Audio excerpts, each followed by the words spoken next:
राऊत म्हणतात? लक्षात घ्या, मुळामध्ये ऑपरेशन टायगर जे झालेलं आहे त्याच्या बाबतीमध्ये त्या शिवसेना पक्षाचे सगळे जे काही प्रमुख नेते मंडळी त्याच्याबद्दल त्यांनी माहिती दिलेली आहे. आता त्यावर तुम्ही तुडवा जुडवा बुडवा काही बोललात, पण मुळामध्ये ह्याचा जबाबदार कोण हेही कधीतरी विचार करायला पाहिजे. जसं तृणमूल काँग्रेसमध्ये एक अभिषेक बॅनर्जी आहे, तसा उबाटाचा अभिषेक बॅनर्जीला आपण का त्याला काही प्रश्न विचारत नाही? कधीतरी आदित्य ठाकरेला पण ह्याच्या बाबतीमध्ये प्रश्न विचारला पाहिजे की बाबा तू असताना तुझे खासदार काय सोडून गेले. मग तृणमूलचा अभिषेक बॅनर्जी, उबाटामध्ये आदित्य ठाकरे, साम्य आहे. तो पण अभिषेक ए आणि ए आहे. मग कदाचित अभिषेक बॅनर्जीला आता हेल्मेट घालून जसं पश्चिम बेंगॉलमध्ये फिरण्याची वेळ आली आहे, एक आता हेल्मेट मी आदित्य ठाकरेला पण गिफ्ट पाठवणार आहे. कारण महाराष्ट्रामध्ये फिरताना चुकून कुठेतरी चपला आणि अंडी आल्या तर त्यासाठी हेल्मेट हवं ना. पण आता पेंग्विन हेल्मेट मध्ये कसा दिसेल हा एक वेगळं संशोधन आहे. साहेब, आज शिवसेनेचा हिरक महोत्सव वर्धापन आहे आणि त्याने संजय राऊत म्हणतायत की ही संघटना आहे ती बाळासाहेबांनी, आता उद्धव ठाकरे यांनी मराठी माणसांच्या न्यायासाठी काढलेली संघटना. मुळामध्ये हे जे खासदार ज्यांनी आदरणीय एकनाथ शिंदे साहेबांचे नेतृत्व स्वीकारले, कशामुळे स्वीकारलं माहिती आहे का? ते स्वीकारलं कारण उद्धव ठाकरेंचा पक्ष, ज्याला आपण उबाटा म्हणतो, तो काँग्रेसमध्ये विलीन होणार होता. ह्या भीतीने त्या लोकांनी एकनाथ शिंदे साहेबांच्या नेतृत्व त्या लोकांनी स्वीकारलेला आहे.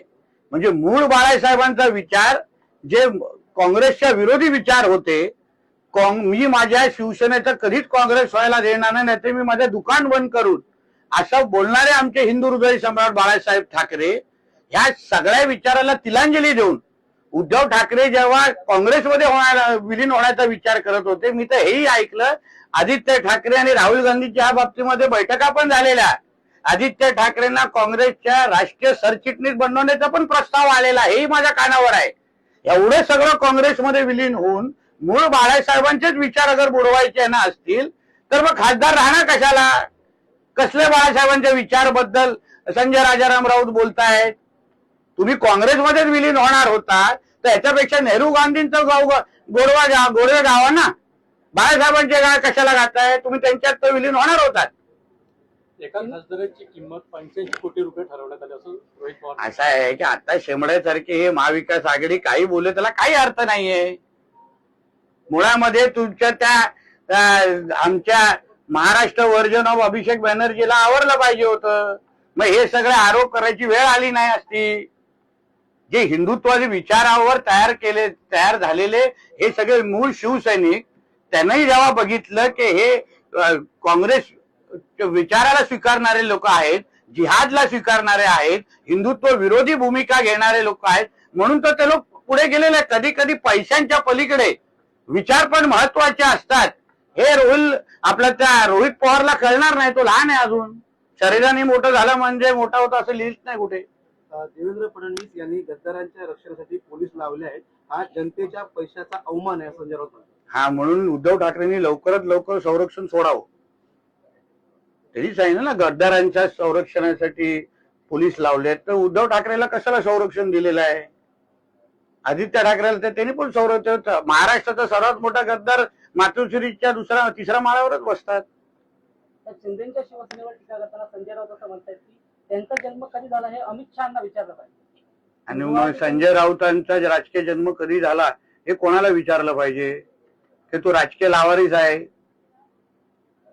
राजकीय क्षेत्रात त्याला कचऱ्याच्या डब्यातून कोणी उचललाय का? मग दुसऱ्यांवर आरोप करण्यापेक्षा पहिलं 4 बोटं स्वतःकडे आहेत हे पहिलं विचार करावं. उगाच अमित शहाजींना आणि भारतीय जनता पक्षामध्ये याच्यात ओढू नये. हा शिंदे साहेबांच्या शिवसेनेनी तुमच्यावर बाळासाहेबांच्या विचाराला न्याय देण्याच्या दृष्टिकोनातून टाकलेलं पाऊल आहे. तुझ्यासारखा राजकीय धर्मांतर त्याचं झालेलं नाहीये बाकीच्या लोकांचं. राजकारणामध्ये कोणी अमर नाही. अमित शहा काय संजीवनी गुटिका खाऊन जन्माला आलेले नाही संजय राऊत म्हणतात. ठीक आहे, सकाळी चहा घ्यायला येतात का आमच्या घरी? की सकाळी आम्ही कुठली जडीबुटी खातो, औषध पितो, चहा कशी पितो, काळी पितो, दूधवाले का द्यायला आलाय काय? तेच काम राहिलं आता हाऊसकीपिंग. साहेब, आम्ही गिरगावकर यांनी दोन्ही ठाकरे बंधूंना एक पत्र पाठवलंय आणि त्यामुळे ते असं म्हणतायत की आता आपणच मराठ्यांचे हिंदू हृदय सम्राट बाळासाहेब ठाकरे आहात. कोणाला पाठवलं? दोन्ही ठाकरे बंधूंना पत्र पाठवलं कोणी पाठवलं? आम्ही गिरगावकर. आता ते मला पत्र वाचलेलं नाहीये, पण हिंदू हृदय सम्राट, हिंदुत्व आणि उद्धव ठाकरे आणि आता काय संबंध राहिलेला हे मला आतापर्यंत कळलेलं नाही. आता तो संबंध संपलेला आहे, तो त्याच्या रक्त आता हिरवं झालेलं आहे, म्हणून कोणी हिंदू हृदय सम्राट आणि उद्धव ठाकरेचं जोडू नये असा मताचा मी आहे.